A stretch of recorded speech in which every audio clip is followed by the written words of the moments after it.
What's up, KG? At welcome back sa ating channel. So, ngayong araw na to, meron tayong pag-uusapan, no? So, may isang balita kasi dito na hindi masyadong maingay, no? Pero possible kasi na magkaroon ng malaking epekto sa future ng Web3 sa Pilipinas. Ewan ko kung bakit hindi ito napag-uusapan masyado, no? Pero, dito kasi sa post nito, Women Building the Future. Despite inclement weather, the debut of She5 PH drew a full house of attendees, where they experienced a practical demonstration of blockchain technology utility. So, Global Web3 platform She5 debuts Philippines chapter with full house launch event. No? So, official nang nilunsad ng She5 Philippines chapter, yung isang local na community na bahagi ng global organization na nagtuturo tungkol sa blockchain, crypto, AI at Web3 na pangunahing nakatuon sa pagbibigay ng opportunity sa mga mas maraming kababaihan na matuto at maging bahagi ng industry. Ang launch event ay ginanap noong July 11 at nagsilbing simula ng local na community para sa education, mentorship at networking. Ang tanong kasi dito, bakit ba napakalaga ng education sa crypto? Hindi ba sapat na bumili lang ng Bitcoin o mag-download ng wallet? So, pag-uusapan natin yan. So, ano muna yung She5? Simple lang naman to. Ang She5 ay isang global educational community. Ang layunin nila ay turuan yung mga tao, lalo na yung mga kababaihan, kung paano gumagana yung blockchain, yung cryptocurrency, decentralized finance, o DeFi, AI at iba't ibang mga technology. Hindi ito exchange, hindi ito investment company, hindi rin ito coin, no? Baka may makita kayong coin, She5, baka bilhin nyo, hindi ito coin, hindi sila ganun. Isa itong educational community na may live classes, workshop, mentorship at networking. Ayon sa She5, meron na itong mahigit 30,000 na member sa mahigit 100 na bansa. So, ano yung mangyayari dito sa Pilipinas? So, nagkaroon sila ng official launch ng She5 Philippines. Ang layunin nito, makabuo ng local na community kung saan maaaring matuto ang mga estudyante, professional, founders, creators o sino mga interesado sa Web3. Siyempre, hindi naman mahalaga kung beginner ka. Hindi mahalaga kung wala kang alam sa crypto. Ang mahalaga ay gusto mong matuto. So, bakit education ang pinakamahalaga? Marami kasing taong pumapasok sa crypto dahil gusto nilang yumaman agad. Pero ang totoo, ang katotohanan, mas maraming nawawala ng pera dahil kulang sila sa kaalaman. Example, pag may nag-message sa'yo, may guaranteed 5% profit every day. Diba? Yun yung madalas natin, yun ang sumisikat na ngayon eh. No? Kapag wala kang education, syempre maniniwala ka at pwedeng maniwala ka. Kapag may sapat kang kaalaman, may isip mo agad yung na malamang may scam na to. Mas madidetect mo yung mga red flags, no? Education ang unang depensa mo laban sa mga scammers. So, hindi lang ito tungkol sa trading. Kapag sinabi kasing crypto, trading agad yung naiisip ng marami. Pero napakalawak ng blockchain. May mga developer, designer, marketing, may mga legal, accounting, cybersecurity, community, may mga content creator, kagaya ko. Ibig sabihin, hindi kailangan maging trader para magkaroon ng opportunity sa Web3. So, sa kalayunin nila, sa kanilang ginawa, so bakit kababaihan yung naging focus, no? Historically, mas marami talagang lalaki ang nasa crypto. So, gusto lang ng She5 na babawasan yung gap na to sa pamamagitan ng education at mentorship. Mas maraming perspective ang mas makakatulong sa pagbuo ng mas magandang technology. So, hindi ito tungkol sa kompetisyon, tungkol to sa pagbibigay ng pantay na opportunity. No? Ngayon, ano yung pinakamalaking problema sa Pilipinas? So, hindi kakulangan ng crypto. Hindi kakulangan ng tamang impormasyon. Hindi kakulangan ng crypto yung problema, kundi kakulangan ng tamang impormasyon. Kapag narinig ng marami yung salitang crypto, ang iniisip kagad kasi nila, scam. Bakit? Dahil maraming scam ang gumagamit ng salitang crypto. Pero tandaan, hindi porket may scam gamit ang Hindi porket may scam gamit ang crypto, scam na yung buong technology. no? Parang internet, ginagamit sa negosyo, ginagamit din ng mga scammer. Hindi internet ang problema, ang gumagamit yung problema. So dapat education muna bago investment. Ito yung pinakamalagang aral dito.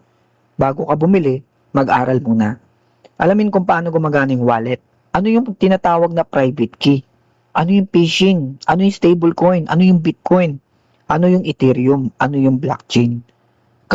Kapag alam mo yung mga bagay na ito, syempre, mas maliit yung possibility na mabiktima ka. Hindi lahat kailangan bumili ng crypto. Isa to sa mga maling paniniwala, no? Pwede kang matuto nang hindi ka bumibili. Pwede kang magbasa, manood, sumali sa community, magtanong. At kapag syempre ready ka na, saka ka lang magdidesisyon. So ang pinakamagandang epekto nito para sa Pilipinas, kapag mas maraming na-educate ng mga Pilipino, syempre mas maraming pwedeng maging developers, maraming startups, mas maraming innovators, mas maraming trabaho, mas maraming negosyo.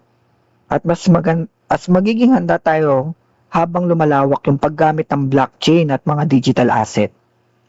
Pero babala lang. Hindi rin ibig sabihin na dahil educational community, automatic na kikita ka. Walang training ang makakagaranti ng profit. Ang education ay nagbibigay ng kaalaman, hindi ng siguradong kita. No? Kaya laging mag-research at huwag mag-invest ng perang hindi mo kayang mawala.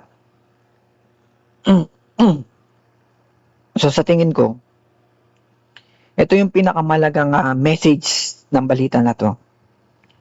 Habang maraming tao yung nakatutok sa presyo ng Bitcoin, may ibang grupo naman na nakatutok sa pagpapalawak ng kaalaman, at sa mabang panahon, mas mahalaga yung knowledge kaysa sa hype. Dahil yung market pwedeng bumaba, pero ang natutunan mo, hindi yan basta-basta mawawala. Kung gusto natin na lumago yung blockchain industry dito sa Pilipinas, hindi sapat yung mga bagong project. Kailangan din ng mas maraming educated na Pilipino. At syempre, marahil na dito rin nagsisimula yung tunay na adoption. No? Ako sa amin dito sa akin channel, nagsishare ako ng mga ideas ko, mga natutunan ko within past 4 years, 5 years. 2021 ako nag-start. No? Marami akong naging mali. No? Marami akong naging lugi. No? Meron akong ginawang diskarte na para kumita. Naging maganda naman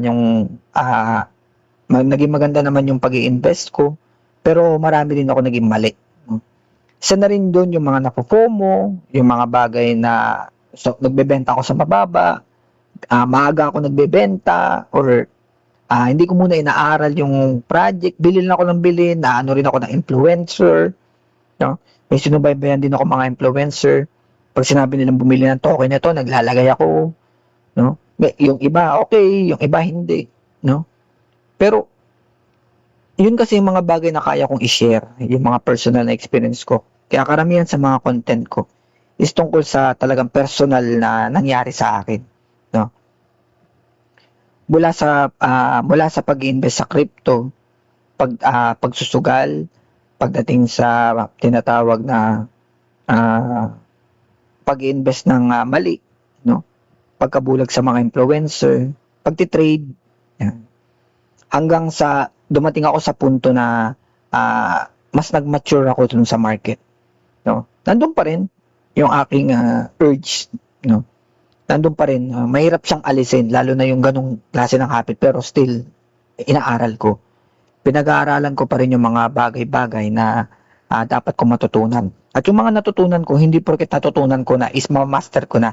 Ngayon ko siya pinapractice. Last cycle, pinatawad ko na yung sarili ko. Sabihin na natin, newbie ako. Sabihin na natin na hanggang ngayon naman, newbie pa rin ang tuturing ko sa sarili ko. Bakit? Still, nag-aaral pa rin ako eh. Hinahanap ko pa rin yung mga dapat kong hanapin, dapat kong matutunan, pwede kong may share, o pinapractice ko pa rin dapat kong ma-practice. So, dinodokumento ko lang ngayon. No? Para after 4 years, 5 years, marireview ko ulit yung mga bagay na ginagawa ko na mali. Saan ako nagkamali doon sa mga buong naging cycle ko. Yun yung reason ko kung bakit Itong crypto na which is sobrang boring na ngayon, wala nang halos may interest, ito yung kinontent ko. Marami akong pwedeng i-content o sabihin na natin lalo sa mga nakakakilala sa atin, no? Gusto nila yung mga ginagawa ko dati na mga kwento ko sa kanila. So yun ang gusto nilang i-content ko pero gusto ko kasi munang i-focus muna itong pagko-content ko pagdating dito sa mga ganitong klase ng mga bagay.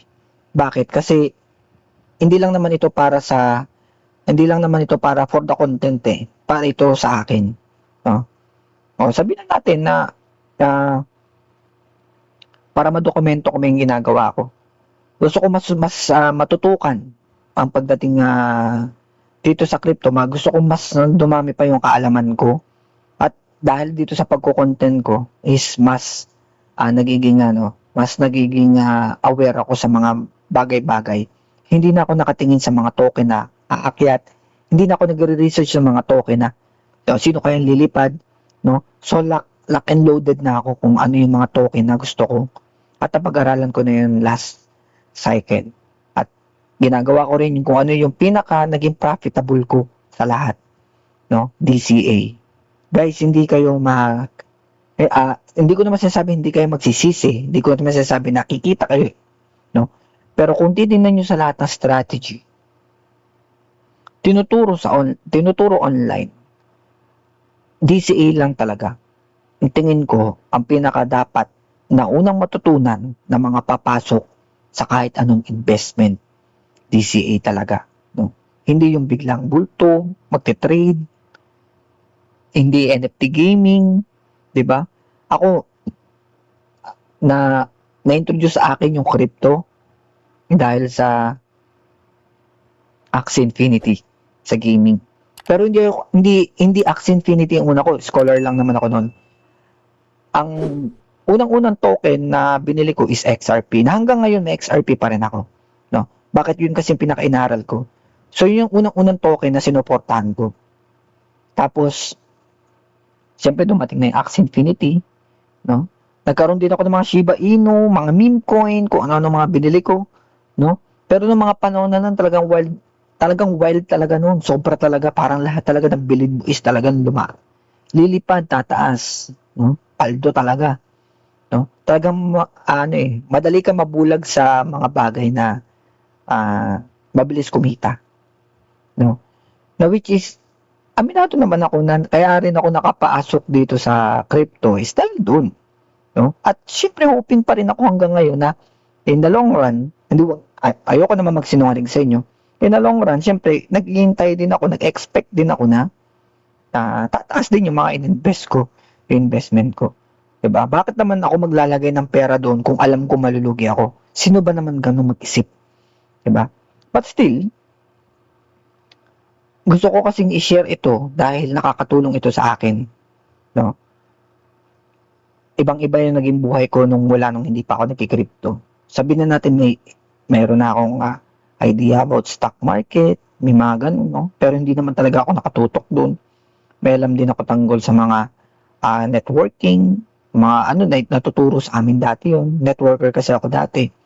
Then, naging iba talaga yung buhay ko nung natutunan ko yung crypto, pag-i-invest. At hindi lang naman sa stocks kasi napakahirap pag-invest dati. No? Sa ngayon wala masyado pa akong pa sa crypto pero gusto kong puntahan din yun sa stock market. Pero dito kasi sa crypto, napakadali niyang ma-access. Kaya talagang na-hook ako dito. Lalo na nung nakita ko yung mahilig ako mag-ipon. Yan talagang pinaka specialty ko. Hindi dahil sa kuripot ako, kundi dahil natatakot lang ako umasa sa ibang tao. Ayoko kasing umasa sa ibang tao. Gusto ko kasi na meron ako, alam kong safe yung sarili ko pagdating sa kahit anong mga bagay na pwede mangyari sa akin. So, kailangan ko talagang mag-ipon. Kailangan ko talagang patunayan na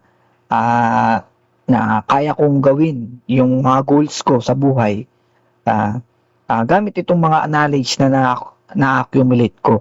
No? So, hindi lang crypto. Gawin nyo lang itong tools. No? Isa rin sa pinaka naging mali ko, 100% ng aking mga atensyon nasa crypto lang in the past 5 years.